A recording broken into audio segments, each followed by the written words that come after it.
대한축구협회 뭐 여러 가지 이제 문제점들이 이번 월드컵을 통해서 여실히 드러났는데요. 관련해서 국회에서 청문회가 열리는데 목요일에 열립니다. 내일이네요. 늦어졌어요. 근데 목요일에 열리는데 그 얘기 앞서서 홍명보의 새로운 문제가 또 하나 터졌습니다. 이 이야기부터 좀 하고 청문회 얘기해야 될 것 같은데요. JTBC가 대한축구협회 법인카드 5년치를 전수조사를 했어. 전수조사를 해가지고 홍명보가 이 법인카드를 얻다가 공적으로 잘 썼나 봤는데 집 근처에서 홍명보 집 근처에서 법인카드를 엄청나게 많이 쓴 게 이번에 드러났는데 문제는 뭐냐? 대한축구협회 법인카드는요 집 근처에서 쓰면 안 돼. 그리고 휴일에 쓰면 안 돼. 일단 그 사용 지침 소개 부탁드립니다. 네, 사용 시간하고요 지역이 좀 제한되어 있는데 일단 휴무일 사용하면서는 안 되고요. 자택 근처 역시 제한하도록 되어 있습니다. 그렇습니다. 뭐 특별한 경우에는 그걸 다 이렇게 자료로 제출해야 되는데 이게 안 돼 원천적으로. 근데 이걸 좀 어긴 것으로 보입니다. 홍명보 집 근처에서 사용한 카드 내역 한번 좀 볼까요? 자, 저기 보시면 땡땡국밥에서 이게 이제 성남시 분당구 홍명보 감독 집 근처입니다. 집 근처에 다. 네, 그리고 땡땡 한우 여기도 다 집 근처. 집 근처에서. 자, 요렇게 1,408만 원이 결제가 됐습니다. 그렇습니다. 그리고 휴일에 쓰면 안 된다고 했죠. 휴일 것도 한번 볼까요? 자, 주말에 31건 343만 원 결제했고요. 공휴일에도 4건 31만 원 결제가 됐습니다. 아, 근데 이게 그 썼을 때가 이렇게 네. 홍명보의 문제가 전 국민에게 알려진 다음이잖아 이게. 근데도 조심을 안 하는 거야. 나는 이 태도가 문제라고 봐요. 물론 이제 오늘 해명을 했습니다. 이제 저 관련 보도가 어제 있었고요. 네. 오늘 홍명 감독이 빠르게 좀 해명을 한 거는 외국인 코칭 스태프가 있었는데 거기 분당 지역에 근처에 살았대요. 그들하고 이제 미팅을 자주 하다 보니까 아 그래요? 저렇게 했다라고 이제 해명을 했죠. 근데 저는 두 가지 지금 지적을 받고 있는데 그 해명 이후에도 첫 번째는 그동안 이제 월드컵이라든지 감독 선임 절차에 대해서 그동안 많은 지적들이 있을 때는 해명을 하지 않거나 굉장히 뒤늦게 해명하거나 이랬는데 자기 개인 문제에 대해서는 굉장히 빠른 속도로 해명을 하더라. 뭐 이런 이야기들도 좀 지적을 하고 있고 또 하나는 저건 따져봐야 돼요, 근데.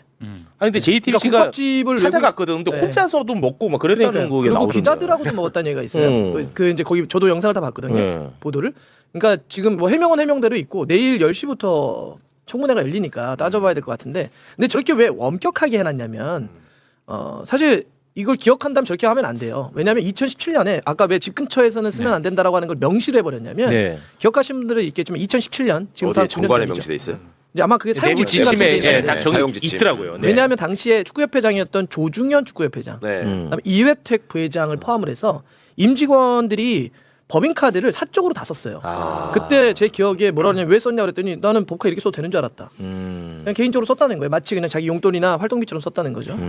그때 그래서 전현직 임직원 12명이 경찰에 입건됐던 사건이 있습니다. 굉장히 큰 사건이었어요. 그래서 그 이후에 그런 지침을 만든 건데 그럼 되게 조심하거나 저런 거에 대해서 미리 뭔가를 했어야 되는데 뭔가 보도가 되니까 좀 뒤늦게 해명하는. 그래서 저거는 내일 청문회에서 충분히 좀 따져봐야 한다. 따져봐야겠군요. 네. 그러니까 국대 감독한테는 원래 법인카드를 주는 거예요. 그렇게 된 것 같아요. 보니까 그렇죠? 법인카드 축구협회 임원이라서 지금 받은 게 아니잖아요. 그렇죠. 국대 감독으로 감독. 받은 거죠. 그러니까요. 감독으로 받은 거고 임원들도 좀 받는 거죠. 뭐 예전에는 근데 그 뭐 소위 얘기하는 부회장단 이런 사람들은 그냥 무보수였어요. 그런데 그게 어느 순간부터 이번에도 계속 보도를 통해서 나오고 있지만 어느 순간부터 돈을 주면서 그 사람들에게 활동비나 이렇게 하는데 그게 결국은 그 사람들이 어떤 그 뭐 지지라든지 이런 걸 끌어내기 위해서 돈을 그렇게 쓴 거 아니냐라는 이야기들도 그럴 수도 있겠네. 예, 실제로 내역이 쭉 나왔죠. 부회장단에게 굉장히 적지 않은 금액이 뭐 적게는 몇 천만 원, 많게는 억 단위로 1년에 갑자기 안 쓰던 돈들이 나간 돈이 이번에 잡혔죠. 내일 이거 좀 자세하게 좀 따져봐야 될 것 같은데. 그 국밥집에서 혼자 먹었다는 의혹 제기도 일단 해명에 따르면은 혼자 법인카드로 식사한 적 없다. 소명하겠다라고는 일단 해명을 한 상황이라. 네, 그러니까 이제 뭐 지켜봐야 부딪히고 될것 같아요. 있는데 네. 뭐 이제 뭐 내일 뭐 따져보겠죠. 자, 내일 이제 청문회가 열리는데 증인하고 참고인 뭐 잠깐 주요 인물만 잠깐 볼까요? 일단 정몽규 전 대한축구협회장 증인이고요. 홍명보 전 감독 그리고 이용수 대한축구협회 부회장, 김승희 대한축구협회 전무이사, 이임생 전 기술총괄이사. 이임생이 핵심인데. 그렇죠. 안 근데 나와. 불출석입니다. 안 나와. 참고인으로는 박지성 축구혁신위원회 위원장 불출석이고요. 유승민 대한체육회장 참고인입니다. 네. 어떻게 보십니까? 내일 청문회. 두 분은 안 가시죠, 청문회? 아마 박동희 기자는 참고인으로 저는 갑니다. 참고인으로 출석합니다. 그래요? 왜요? 제가 취재했던 그 축구 관련 내용이 있어서 네 그거 이야기하러 갑니다. 그래요. 그 오늘 관련해서 오늘 그 얘기를 좀 해주시기 위해서 여기 또 나오신 거고. 그 내일 할 얘기보다 오늘 할 얘기가 더 중요해서 네, 여기 그 내용은 오늘 알겠습니다. 얘기할 예정입니다. 중책을 또 맡으셨네. 네. 우리 해설위원님은 안 가시고. 예, 이제 참고인에 이번에도 이야기가 좀 오셨는데 제안이 제가 지난번 때 했잖아요. 네, 한번 제가 했었잖아. 뭔가 계속 저만 얘기하는 너무하면. 모양이 좀 그래가지고 제가 이번에는 네. 다른 역할을 해보겠다라고 하면서 좀 말씀드렸습니다. 네. 네네. 그 대한축구협회 그 선거인단 문제가 굉장히 시끄러웠었는데 음. 그 200명밖에 안 되다 보니까 아하. 그거 다 관리가 가능했었다 뭐 이런 의혹 제기가 있었는데 그거 지금 어떻게 되고 있습니까? 선거인단. 선거인단. 문제. 그럼 근데 잠깐 저 아까 불출석 관련해서 한 네. 번만 그래도 이야기를 한번 네네네. 했으면 좋겠는데 네. 다시 한번 띄워주시면 네. 사실 참고인은 뭐 나오냐 안 나오냐 이게 중요하지 않은 것 같아요. 그렇지. 네. 증인이 이제 중요한데 네. 사실 저기서 김승희 전무이사는 사기 체제가 들어오면서 새로 들어온 분이기 때문에 뭐 그렇게까지 중요하진 중요하지 않고 않고. 가장 중요한 인물은 사실 3인이죠. 정몽규 회장, 홍명보 감독, 이임생 이사가 중요합니다. 예, 사실 이용수 부회장은 이제 실권자 부회장이어서 아마 그래서 부른 것 같긴 한데요. 근데 그래서 중요한 거는 왜냐하면 지금 감독 선임 절차라든지 거기서 불공정하다, 그다음에 규정을 위반했다, 정관을 위반했다라고 하는 게 법원의 판결을 통해서도 확정이 됐기 때문에 네. 조금 나왔어야 될 분인데 이번에 지금 캄보디아의 어떤 팀으로 좀 나갔죠. 네. 나가 월드 FC라고 하는 팀으로 갔는데 이번에 불출석 사유서를 보내면서 그 이유를 그럼 저 얘기를 한번 왔다 그래요. 저도 법률적인 거 잘 모르겠는데 법률적 대리인을 보내도 되냐 이렇게 국회에 얘기를 했다는 거예요. 그래서 국회에서 되게 좀 황당했다고 해요. 그러니까 예를 들면 나쁜데. 변호사를 보내겠다는 얘기를 쉽게 얘기하면 나 대신에. 네. 근데 그거는 이제 우리 뭐 다 법률 계시지만 법정에서는 그럴 수 있죠. 그렇습니다. 내가 어떤 것들을 시시비비를 따지기 위해서 나의 법률 대리는 할 수 있지만 청문회는 법적인 문제에 시시비비를 가리는 것이 아니라 어떤 사회적 책임에 대해서 그렇지. 문제점이 있는지 입법부라고 하는 유권자가 뽑은 국회의원들이 나가서 뭔가 그런 이야기를 해보는 건데 거기서 대리인을 보내겠다라고 하는 그 발상 자체가 너무 황당하다. 이거는 조금 기분 나쁜데. 라는 거고 두 번째는 뭐 그런 걸 떠나서 참 비겁해요. 저렇게 행동하면 안 돼요. 그러니까 뭐 제가 축구를 했던 사람이 스포츠를 했던 사람이 저럽니까라는 얘기를 하지 않더라도 저는 우리 일반 사회에서도 저렇게 하면 안 되잖아요. 상식에서. 아마 기억하시는지 모르겠는데 그때 홍명 감독 선임을 할 때 막 그때도 문제 제기를 하고 기자회견에서 그 공개적으로 무슨 얘기했냐면 이거 맞습니까? 이런 절차가 그랬더니 이임생 이사가 당시에 이런 얘기를 했어요. 이거는 제가 모든 권한을 갖고 했으며 문제가 있으면 제가 모든 책임을 지겠다라 분명히 얘기를 했습니다. 와. 그 영상이 남아 있어요. 그리고 지난번 제가 나갔던 청문회에서도 제가 책임을 지고 물러나겠습니다라고 했었습니다. 근데 그런 이야기들이 제대로 지켜지지 않고 이번에 그러면 뭔가 할 얘기가 있다고 한다면 혹은 거기서 뭐 제가 해명이건 아니면 항변이건 그렇지. 아니면 뭐 그 미안하다는 사죄 얘기건 나와서 해야죠. 그렇죠. 이 문제 한국 축구의 2, 3년을 이렇게 망쳤고 그렇지. 월드컵까지도 이렇게 정말 난리를 부렸는데 거기에 핵심적인 당사자가 안 나온다?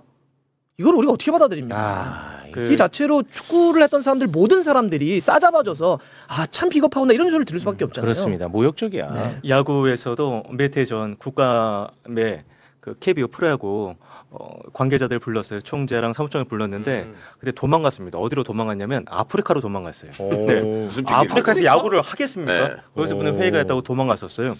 그러니까 그러다가 결국 종합 국감에 불려 나왔었는데 스포츠인들의 다 그렇진 않겠지만 대부분의 스포츠인들은 일단 도망가고 봅니다.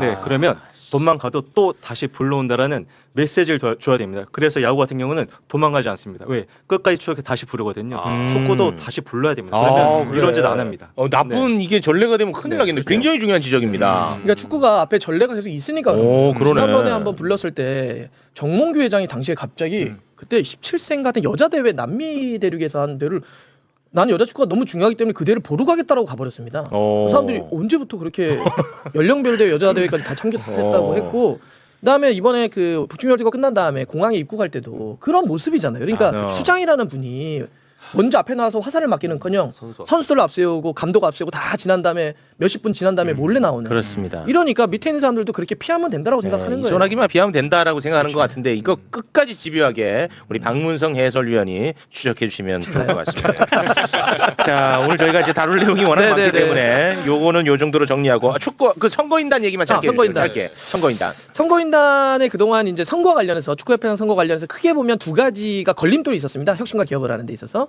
그러니까 큰 원칙은 넓혀야 된다라는 거였잖아요. 그래서 어떻게 숫자를 지난번 4선 때 192명, 그렇죠. 200명이 채지되지 않았던 그걸 어떻게 할 거야와 더불어서 축구협회 구 체제들은 어떻게 하고 싶었냐면 빨리 치러버리자. 이거 바꾸기 전에. 그렇지. 60일 이내 하자. 이 두 가지. 그러니까 맞아. 기한이 있었고 선거인단 규모가 있었습니다. 이번에 혁신위가 그걸 다 뜯어고쳤습니다. 와. 그래서 먼저 일단 기한부터 간단하니까 이걸 어떻게 정관을 대한체육회 차원에서 바꾸면서 밑으로 내렸냐. 그동안 이제 60일이라고 그랬는데 6개월을 더 할 수 있어서 최장 60 플러스 6개월 하면 최장 8개월까지 늘릴 수 있어. 그러니까 시간 넉넉히 갖고 혁신하고 뭐 개혁하면서 그다음 뽑아. 뽑아보자. 너무 조금 조급하게 할 필요 없어. 그래서 이제 조용해. 옛날 방식으로 안 할 거야. 라고 하는 걸 분명히 했고요. 야, 잘했네. 박지성 일 잘하네. 잘하고 있습니다. 그다음에 더 핵심이었던 두 번째 선거인단 어떻게 할 거야. 그렇습니다. 선거 인단. 200명도 안 되는 192명으로 했는데 그래서 바로 최근 이번 주였죠. 혁신위가 또 한 번의 회의를 해서 얼마까지 늘리기로 했느냐. 10,000명으로까지 늘리겠다. 10,000명. 와. 네, 이겁니다. 와, 대박. 이거는 관리 불가야. 10,000명은 관리 안 못해. 돼요. 이거 관리 못해. 근데 여기서 이제 관리가 더 안 되는 건 뭐냐면 한번 생각해 보세요. 정몽계장이 2013년 그때 될 때는 24명이 뽑았어요. 레전드 진짜 24명. 그래서 24명이면 정말 식사 한 번 하면 끝나는 거 끝나네. 아니야? 진짜로요. 네. 짬짬이 다 가능하죠. 그 다음에 이거 너무 적다라고 해서 106명, 그 다음에 192명으로 늘렸던 거예요. 근데 이거마저도 저희가 지난번에 소개해드렸지만 전화하고 밥도 먹고 뭐 하면 다 관리가 되잖아요. 다 관리돼. 그래서 이거 좀 늘려야 되겠다라고 해서 10,000명까지 늘리겠다라고 했는데 여기 이제 내용적인 핵심이 있어요. 그러면 이제 어떤 10,000명이냐? 네. 물론 좀 더 논의는 해봐야 되겠지만 네. 지금 나오고 있는 건 뭐냐면 이번에 박지성 혁신위원장이 얘기했던 거는 자, 선수들이 프로 선수들 우리가 축구에서 프로라고 하면 1부와 2부만 프로입니다. K1, K2만 프로고요. 네. K3, 4는 세미 프로예요. 아, 세미. 그다음에 우리가 K5, 6, 7, 5, 6, 7이 있습니다. 네. 여긴 그냥 우리가 얘기하는 동호회입니다. 동호회. 동호회라고 하면 우리 조기 축구회죠. 근데 그중에 등록되어 있는 팀들이 K5, 6, 7을 지금 뛰어요. 이건 아마 하고 계신 분들 있을 겁니다. 그러니까 우리 주위에 있는 사람들 뛰는 사람 많을 거 물어보면 나 거기 뛰어 이런 하고 있습니다. 여기까지도 포함되는 겁니다. 와, 동호회까지. 거기까지도. 그러니까 그동안 이런 겁니다. 한번 제가 실제 예를 들어보면 지난번 사선할 때 K리그 1, 2에 등록되어 있는 프로 선수가 몇 명이냐면 1,000명이 넘습니다. 근데 그 중에 28명만 선거인단에 들어왔어요. 그러니까 이건 대표성이 너무 적잖아요. 그렇죠. 그다음에 선수들도 다 예를 들면 그 유명한 국가대표 출신의 한 표도 소중하지만 이름 없는 누군가의 선수의 한 표도 너무 똑같잖아요. 네. 1인 1표라고 하는 비례성을 지켜야 되는 건데 그러지 못했던 거죠. K리그 3와 4 세미프로도 100,000명이 넘는데 그중에 몇 명이 주어졌느냐? 10명 주어졌어요. 아. 그러니까 이렇게 많은 선수들 중에 뭐 10명, 28명 됐던 거예요. 제한적으로. 근데 왜 그래야 되지? 우리 축구협회라고 한다면 참고로 축구협회에는 생활체육협의회가 다 같이 합쳐졌습니다. 얼마 전에. 그러니까 생체가 다 들어가 있는 거예요. 엄청 생활체육. 크네. 조기축구 규모가. 다. 조기축구에 다 등록돼 있는 분들 다 들어가 있어요. 규모가 커. 그런데 왜 그럼 여기 있는 사람들의 목소리는 왜 안 듣는 거야? 그 1인 1표제라고 해야 돼. 그렇죠. 그런데 그러면 1인 1표제. 대의원 때안 돼. 1인 1표제로 가. 그러면 이제 여기 아마 동호회 우리가 등록돼 있는 동호회가 14만 명이래요. 와. 근데 거기까지 다 포함 안 하고 뭐 나머지도 다 하면 굉장히 너무 많아지잖아요. 그래서 지금 어떻게 하기로 했느냐? 지금 보니까 이렇게 우리나라에 등록돼 있는 조기, 그러니까 K5, 6, 7 팀으로 따지면 현재 969개, 그러니까 거의 1,000개 팀이 된다고 합니다. 1,000개 팀에 있는 모든 동호회에 있는 우리 뭐 주위에 있는 형님들 다 들어오긴 어려우니까 최소한 팀 대표 한 명에게 주자. 그러면 그분 우리의 옆에 있는 우리의 사람, 우리와 같은 똑같은 고민을 하는 사람들, 축구협회 바뀌어야 되라고 하는 상식적인 고민하는 사람들이 1,000명이 들어가는 겁니다. 1,000명 들어갑니다. 그걸 포함을 해서 10,000명을 늘리겠다는 거예요. 그러면 최소한 몇 명이 좌지우지했던 그들이 관리했던 그 사람이 불가능이야. 또 뽑는 형태는 그거는 막을 수 있다. 불가능. 이렇게 지금 혁신자. 상대가 막 회사에서 조기축구팀 갑자기 만드는 거 아니에요? 근데 등록이 돼야 돼. 걱정인데 등록하면 되지 뭐. 아니 근데 저는 궁금한 게 혹시 잘하네. 그거 아세요? 예전에 정몽준 회장 되기 전까지 제 기억에 김우중 회장이 대한축구협회장이었고 최순영도 있었죠. 최순영 있었고 대한화지. 그분들은 프로리그 처음에 할렐루야 팀 뭐 대우 만들고 이럴 때 잠깐 하고 빠졌잖아요. 근데 그때는 그분들이 돈을 냈나요, 협회에다가? 그래서 잠깐 하고 빠진 거고 정몽준 씨 때부터는 돈이 되니까 계속 오래 한 건가? 제가 알기로는 초창기에는 대기업 회장들이 자기 사진을 다 출연한 걸로 알고 그렇죠. 있습니다. 그때는 예를 들어서 사무실도 변변치 않았다고 해요. 그래서 뭐 사무실을 뭐 구해준다든지 그 관리비를 내준다든지 그러니까. 제가 규모는 기억이 안 과거 나는데 스포츠협회들이 되게 그런 대기업 거였잖아요. 회장은 회장들이 돈을 기부하는 상당히 거였잖아요. 많이 냈습니다. 제가 예전에 인터뷰한 적도 있었거든요. 어. 네, 상당히 많이 냈습니다. 그런데 그 정치일가 네. 특히 정몽규 저희가 한 5, 6년 전에 기억나시면 그런 얘기를 했어요. 뭘 얘기를 했냐면 정몽규 회장이 내는 돈이 회사 돈이라는 얘기를 둘이서 했었어요. 네, 맞았잖아요. 네. 자기가 낸 돈 3천만 원이고 다 회사 돈 아닙니까? 아. 이게 배임인지 아닌지 확인도 해봐야 돼요. 자기 돈은 네. 3천. 네. 그러니까 이제 그게 어떤 얘기냐면 그 현대산업개발의 또 회장이기도 하잖아요. 그렇습니다. 회장이 거기에 사회공헌기금 같은 게 있는데 그거를 그 갖다가. 돈으로 이렇게 해가지고 했었던 거죠. 개인 알겠습니다. 주머니는 아니고. 네. 자, 그렇게 정리하고요. 오늘 갈 길이 멀기 때문에 우리 박동희 기자님 네네. 오늘 이제 취재를 하나 해가지고 오셨는데 네. 대단히 미리 죄송합니다만 짧게 부탁드리겠습니다. 네. 중요한 얘기인 줄 압니다만 짧게 중요한 거죠. 부탁드립니다. 제가 짧게 하겠습니다. 네. 그 우리가 월드컵이 한창 진행 중일 때 한국 프로축구 연맹에서 K리그 전체 구단 21개 구단을 데리고 멕시코로 떠났습니다. 명분은 뭐였었냐면 2026 K리그 아카데미 CEO 과정이었습니다. 흔히 있는 CEO 과정처럼 멕시코 가서 한국 경기도 보고 네, 선진 축구도 보자는 의미였던 것 같습니다. 좋네. 네, 갔는데 총 6월 18일부터 6월 26일까지 7박 9일이었습니다. 그런데 이게 신기한 게 뭐냐면 6월 18일 일정 중에 네. 한국, 멕시코, 일본, 튀니지 이걸 한국 남아공을 보는데 한국 체코전 보지 않고 이 세 경기만 봤어요. 일본, 튀니지 경기 세 경기를 봤는데 여기서 중요한 게 뭐냐면요. 이게 보통 돈이 한 구단당 2,500만 원 정도가 들어갔습니다. 그런데 원래 계획은 몬테레이랑 과달라하라인가요? 네. 거기에만 있는 거였었는데 저희가 조국혁신당 김지원 의원 씨가 저희들이 협회 내부 자료를 봤는데요.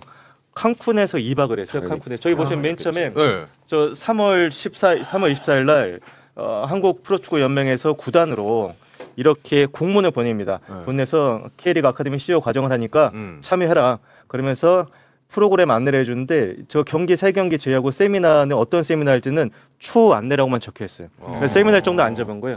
그런데 그 다음 사진을 보여주시면 3번. 네. 원래 구단이 그 연맹이 구단한테 보여줬던 보시다시피 과달라라에서 멕시코 대한민국 보고 그리고 뭐 저 몬테레이에서 튀니지 일본 보고 남아공에서 대한민국 뭐 보는 건데 네. 실제로 저 가운데 2박을 칸쿤에서 했습니다. 가운데. 네네. 저 2박을 칸쿤에서 했는데 관광지인데. 그렇죠. 아주 세계적 휴양지 칸쿤인데 칸쿤에서 뭘 했는지 저희가 물어봤어요. 네. 뭘 했는지 물어봤는데 대부분 하신 말씀이 오전에 정말 치열하게 세미나를 했다. 누구랑? 자기들끼리.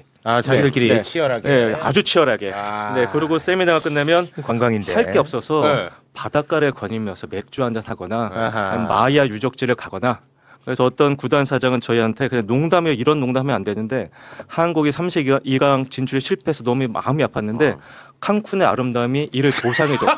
그거 안 돼. 그거는 그거 무슨 조롱입니까? 이게 진짜 이게 거짓말 같은데 근데 그거 안 돼. 연맹이 공문을 보낼 때 어떻게 보냈냐면요. 항공기 비즈니스석을 이용하면 1,600만 원, 이코노미석을 이용하면 1,000만 원을 구단이 부담한다라고 했어요. 그러면 보통 시민 구단이 11개 구단이 시민 구단이었어요. 네. 시민 구단은 지자체 시민의 혈세로 운영되는 구단입니다. 그렇다면 당연히 세상에요. 비즈니스석을 안 탈 거라고 생각을 하지 않습니까? 11명 가운데 9명이 탔어요. 네. 그 딱 2명만 안 탔습니다. 그리고 이 돈뿐만 아니라 그 협 연맹에서는 왜 칸쿤에 갔냐니까 몬트레이가 호텔비가 비쌌대요. 몬트레이 칸쿤이 싸서. 비쌌대요. 그런데 이게 일고의 가치도 없는 이 소리인 게 뭐냐면요. 칸쿤이랑 몬테레이랑 엄청 멀대. 비행기로 2시간 30분 맞아요. 정도래요. 근데 몬테레이가 1박을 할 경우에는 75만 원. 네, 1박을 할 경우에. 그리고 저기 2박을 할 경우에는 이게 계산이 돼요. 1박은 85만 원, 2박은 260만 원이에요. 근데 제가 칸쿤이 2박이 얼마인지 봤더니 2박이 210만 원? 칸쿤이 더 쌌던 거예요. 그리고 칸쿤에서 몬테레이로 왔다 갔다 하면 이게 2시간 반에다 또 비행값이 들잖아요. 결과적으로는 칸쿤이 더 비쌌다는 거죠. 비쌌다는 네. 칸쿤이 그런데- 더 비쌌다는 말을 겁니다. 잘하시는데. 네, 네. 근데 여기 칸쿤에 어디에 묵었냐고 봤더니 아주 유명한 뭐 삼시세끼 다 주고 이걸 뭐라고 그러죠? 인클루시브라고 하나요? 네, 그 최상의 럭셔리 리조트였던 거예요. 그리고 저희가 또 조사를 해봤어요. 이 기간에 6월은 칸쿤은 비수기랍니다. 그래서 여기가 그렇게 비싸지 않대요. 몬테레이는 월드컵 경기가 그래서 비쌀 수는 있지만 칸쿤이 그때 비수기였대요. 근데 그 비수기에 최고급 호텔에 묵어서 오전에 자기들끼리 세미나를 한지도 모르겠습니다. 근데 어쨌든 저희가 취재한 구단 사장들은 휴양 갔다는 걸 부인하지 않고 특히나 연맹 관계자 역시도 마야 유적지 간 건 맞는데 우리가 조금 신경을 못 썼다라 저는 기업 구단은 갈 수 있다고 봅니다. 네. 하지만 지자체 구단은 절대 가서는 안 됐습니다. 이건 네. 세금이 들어가니까. 그리고 지자체 구단의 수장들이 보통 1, 2년밖에 하지 않아요. 그 지자체 구단 프로 구단은 구단주가 시장입니다. 네. 지자체장입니다. 자기 선거 도와준 사람을 내리꽂습니다. 여야 할 것 없이 똑같습니다. 그 사람 1년 하다 물러나는 사람입니다. 그 사람이 도대체 선진 축구를 배워서 뭐 하겠습니까? 네. 그런데 제가 더 분노했던 건 이 11명 가운데 김포FC 권일 단장이라는 사람이 있습니다. 최근에 김포FC 구단에서 한 직원이 횡령을 무려 80억 원을 했습니다. 네. 80억 원을 했습니다. 이 구단 1년 예산이 한 120억 정도 됩니다. 근데 직원 한 명이 80억을 했다고 자기가 주장을 하고 있어. 나 혼자 했다라고. 근데 이 권일 단장이라는 사람이 자기 직원이 80억을 해먹는 동안에 이 사람은 구단 직원들이 이래 비즈니스 타시면 안 됩니다. 이코노미 타셔야 됩니다. 함에도 불구하고 비즈니스석을 강요를 해서 타고 갔다 왔거든요. 이 사람이 갔다 오면서 80억이 터진 거예요. 횡령이 80억이. 상상을 해보십시오. 그 80억 어디서 났겠습니까? 그거 다 국민의 세금이에요. 네. 이 김포FC는 관중 수입이 단 4억 원밖에 안 됩니다. 예, 그런 구단에서 80억을 직원 한 명이 해먹은지 모르겠으나 해먹은 겁니다. 그리고 이러는 사이에 김포FC 단장은 비인석 타고 마이아 유적지 보고 칸쿤에서 즐거운 시간을 보냈던 겁니다. 네. 제가 왜 이걸 알리려고 하냐면요. 이게 대한민국 프로축구의 현실입니다. 현실이야. 네. 썩었다 이거야. 네. 썩었어. 네. 그러시면 이렇게 해왔을 거 아니에요. 계속 해왔겠죠. 이번에 걸린 거죠. 그렇죠. 왜 억울할 거야. 연맹이 프로축구단 구단 대표들 데려갔겠습니까? 네, 제가 한번 이유를 봤더니 그 투표권이 있죠. 그게 그거 있었죠. 표잖아요. 그거랑 연결 다 돼 있을 거야 이런 식으로. 네, 투표가 있었던 거. 네, 그리고 그 지자체 프로축구단의 대표 단장한테 잘 보이면 그 지자체 장한테 제가 욕을 할 수 있거든요. 여러 가지 욕을 할 수 있거든요. 저는 요즘은 최근에는 야구도 시민 세금 자기 주머니 넣는 게 유행이 됐는지 울산 웨이즈라는 팀도 만들었어요. 네, 그것도 야구는 그러면 안 되거든요. 야구는 도덕적으로 절대 그래서는 안 된다라는 금기가 있는데 그 금기를 깼어요. 울산 웨일즈라는 구단에 시민세금 60억이 들어갑니다. 오는 관중 500명도 안 됩니다. 이게 대한민국의 이 광풍이에요. 이 지자체 프로축구단은 저는 이런 말씀 축구 팬들에 들어서 죄송합니다만 계곡에 있는 불법 백숙집과 다르지 않습니다. 철거해야 됩니다. 철거할게요. 네. 아니면 기업이 인수할 수 있게끔 해야 됩니다. 네. 무려 2천억의 돈이 시민구단, 지자체구단에 들어가는데 이런 나라는 전 세계 아무도 없어요. 아 그래요? 네, 매년 아무도 2천원씩 없습니다. 들어가요? 아니 총 합쳐서 그러니까 총 합쳐서 예, 매년 예. 2천원. 야, 이게 문제예요. 네. 아 그래요? 그럼 일단 그 협회가 데려간 거랑 별도인 거죠? 이건 연맹에 들어간 거예요. 연맹. 그러니까 지난번 제가 말씀드렸던 건 축구협회가 한 거고 이건 연맹. 연맹이- 연맹도 협회랑 표 관리 맞아요. 일환이라고 봐야 되잖아요. 제가 이제 하나의 사례를 말씀드릴게요. 이게 얼마나 큰 문제냐면 원래 이제 축구 다 좋아하시니까 바르셀로나 그러면 시민구단 네. 이렇게 얘기하잖아요. 그래서 우리 K리그도 시민구단 만들 때 항상 바르셀로나 얘기를 해요. FC 바르셀로나. 우리는 바르셀로나 같은 시민구단이 되겠다 이렇게 해요. 근데 우리나라엔 그런 시민구단 없어요. 진짜 시민구단이 없어요. 그런 바르셀로나와 이라는 게 같은 바르셀로나와 같은 바르셀로나는 유럽과 같은 협동조합이거든. 조합원이 그러니까 진짜. 이런 거죠. 유럽에 있는 시민구단은 진짜 시민들이 만든 네. 구단이에요. 어. 바르셀로나 시민들이 십시일반 돈을 내가 맞아. 주주로 참여를 합니다. 얼마든지 그게 좀 돈을 뭐 그리고 지역에 있는 기업들이 컨소시엄 형태로 붙고 그다음 이제 커지면 글로벌 기업들이 거기서 펀을 하는 거죠. 이게 이제 시민구단이에요. 근데 우리는 어떻게 하느냐? 시민들의 참여는 없고 그러다 보니까 운영을 해야 되니까 지자체가 지방정부가 그냥 세금을 돈 다 나서. 때려 박습니다. 그러니까 정확하게 얘기하면 우리는 지자체 구단이라고 부르는 게 맞아요. 시민구단이 아니라. 그래서 여기가 적게는 뭐 한 100억, 많게는 그 이상이 쓰여집니다. 그러니까 이게 혈세가 그렇게 쓰여지는데 제가 하나의 사례를 들어볼게요. 어느 정도의 문제가 있냐면 제가 직접 들었던 얘기인데 누군가가 몇십억짜리 타이틀 스폰서 여기 유니폼에 따왔다는 거예요. 도시민구단 한 팀이. 그래서 제가 몇십억 해왔다고 했더니 욕을 엄청 먹었대요. 왜? 뭐 원래는 칭찬해야 되잖아요. 왜? 그 스폰서를 따왔으면. 왜? 근데 욕을 엄청 먹은 게 야 만약에 뭐 10억을 해왔다고 쳐요. 1년에 10억을 해왔으면 10억을 해왔다는 걸 하면 예산. 그렇죠. 위에서 그 지자체가 돈을 1년 예산을 줘야 되는데 모자주는 만약에 예산이. 100억을 줬어요. 근데 너네 10억 벌어왔어? 벌었어? 그럼 10억 빼고 줘? 그럼 빼고 내가 90억 주면 되지. 이렇게 될 거 아닙니까? 저 위에서는. 그러면 그래. 그 90억이 앞으로 기준이 되는 겁니다. 너네 매년 10억씩 벌어온다는 계산을 90억씩만 주는 거예요. 그래요? 그러니까 밑에 있는 구단들 입장에서는 그 다운 사람한테 네가 왜 시키자는 짓을 해가지고 우리 예습강령. 너 이 매번 10억씩 너 벌을 수 있어 매번? 할 수 없는 거 왜 그거 됐어? 라고 한다는 거예요. 그냥 하지 마. 가만히 있어. 내려오는 세금 받으면 돼. 이렇게 된다는 거예요. 그게 일종의 아주 도덕적 해이 같은 게 있는 거예요. 저도 사실 이 시민구단에 대해서는 정말 우리가 깊숙이 한번 들여다봐야 됩니다. 들여다보겠습니다. 문제 너무 많습니다. 네, 저희가 오늘 갈 길이 멀기 때문에 여기서 좀 마무리 짓고요. 내일 청와대래. 국회 청문회 가서 맹활약을 좀 해주시면 좋을 것 같습니다. 자, 두 분과는 여기서 인사를 나누겠습니다. 이게 결국은 정몽규 때문에 이 문제들이 파생되는 게 아닌가 저는 그런 생각을 해봅니다. 이제는 그래도 정리되는 것 같아서 조금 위로가 됩니다. 함께해 주신 두 분 대단히 고맙습니다. 고맙습니다.